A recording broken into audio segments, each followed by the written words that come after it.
Hey guys, welcome to week 5 of the Clef-er Musicians. As I said in my last video, it's my turn to post a question for this week. So I wanted to ask you guys what your opinions were about a certain question that we talked about in class very briefly.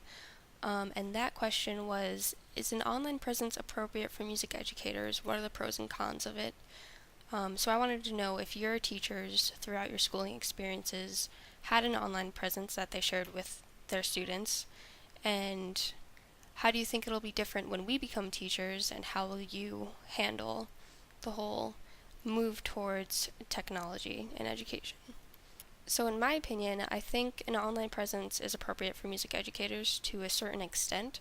For example, I don't think that their personal Facebooks should be shared with students because there needs to be a certain amount of professionalism in teaching. There are, however, many pros to an online presence for music educators. For example, there are programs like NoteFlight where a teacher can assign a homework assignment for students, and as they're working on it at home, the teachers can collaborate online with them to see what work they're doing, what they might need help on, and give them any advice they might need in real time, but not being in the same room, just collaborating over the internet.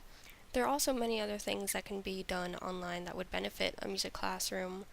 Like, for example, something that my high school orchestra teacher did was he had a Facebook page for our high school orchestra where he would post notifications about things we would need to do for homework assignments, or when concerts would be, what call times were, if there were last minute changes to concert programs or things like that, or even just random cool things he found online that he thought would supplement our education. He would post there. So that was very beneficial, and it was easy for us to contact him on Facebook while we were all, browsing, wasting time, if we had any questions about anything that was expected of us. Another thing that was very good about this Facebook page was that not only people who were in orchestra could like it, but anybody from the school, anybody who even heard about the orchestra could like our page. So they would get notifications about concerts, and it would increase the amount of support we got for our music department at our high school. So aside from this Facebook page that he created and all of the information that he would post on the general school website, he didn't have an online presence at all. So he didn't have like a personal Facebook page or any other social networking accounts that we were able to stalk, like Twitter, Instagram, or anything like that. I thought that was very good because it was very easy for him to keep up his authority and professionalism in the classroom, because the students couldn't stalk his Facebook page and find out a bunch of different things about his personal life that might alter their perceptions of him in some negative way.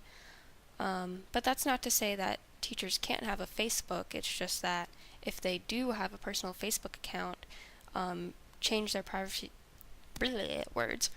settings so that students who look up their accounts can't really see anything that's on their page, just, their name and profile picture. So obviously teachers should keep their profile pictures appropriate. Honestly, I can't really think of too many cons of an online presence of a music educator, as long as they approach it with professionalism and realize that they have a reputation to uphold with their students, and they're supposed to be a type of role model for their students. So whatever accounts that they do have online, they need to alter privacy settings or something and realize that certain things their students will be able to see and certain things they shouldn't let their students see. One of the cons that I thought of focusing more on technology in a music classroom is thinking about lower income students who might not actually have access to the internet in their homes. That's still a thing, not all of us have internet, so that might make the class a little bit more difficult for those students. I think in the future when we start teaching, which is actually not that far away, like 4 years, it will be increasingly more important to actually be a part of the technological movement, because we're moving very rapidly to being really dependent on internet softwares and all this other stuff. It's just part of life these days.